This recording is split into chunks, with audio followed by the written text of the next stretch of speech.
lalabs, pakita ko sa inyo kung paano ako mag-adobo na mabilisan lang. Yung iba, 'di ba? Depende sa nagluluto ha, kasi may mga para-paraan naman tayo paano magluto o paano ang procedure pa magluto ng adobo. Lalo na tayo ay Pinoy. So ako ganito ako pag nagmamadali. Lagay ko yung bawang, sibuyas. Actually mga lalabs, may ano pa to, may luya. Kaso nga lang, wala kaming luya. So, maglalagay ako ng, hindi ko na hiwa-hiwain to, 3 piraso. Sili. Tapos may sili ako dito, ano, yung siling haba. Sinasabi ko yung siling haba. Maglagay din ako. Ganyan. Maglagay tayo ng laurel. 2 piraso. May star anise ako, pero maliit lang yung nilagay ko. Huwag masyadong marami. Ganyan. May pamintang buo. Lagay natin.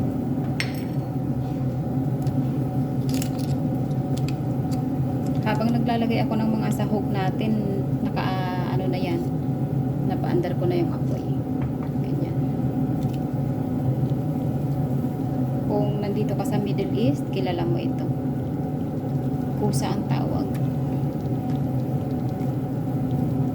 Ayan.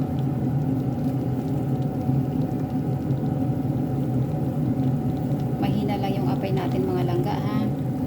Ayan. At mamaya ko na ipakita sa inyo kasi lalagyan ko ng itlog. Nilagang itlog.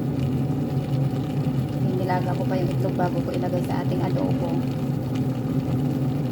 So ayan na mga langga. Lagyan natin ngayon ng ano, asin.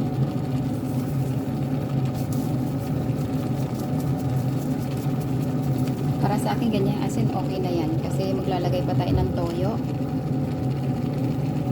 Itong toyo namin nila ginagamit dito. Ayan. Soy sauce.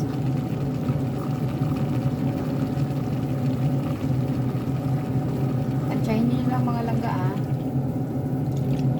Hindi ako naglalagay ng ano, hindi ako naglalagay sa tubig ng aking adobo. Dapat pahinaan nyo lang apoy. Siguradong lutong-luto naman yan. 1 oras luto na yan. Tapos yung suka natin, ito yung ginagamit namin dito suka. Pero mamaya ko na siya lalagyan. Yan. So ngayon, tatakpan lang natin. Kasi tapos na natin nalagay ating sahog lahat. Takpan natin. Maghintay tayo ng kalahating oras. Mahina lang apoy mga lalabs ha. So mag-abang tayo ng kalahating oras.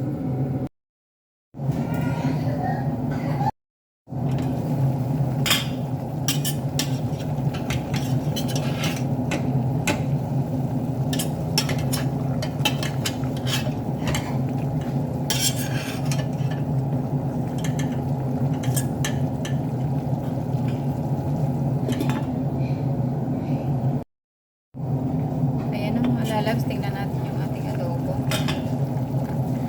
Tapos na ako maglaga ng itlog. Lalagay na natin.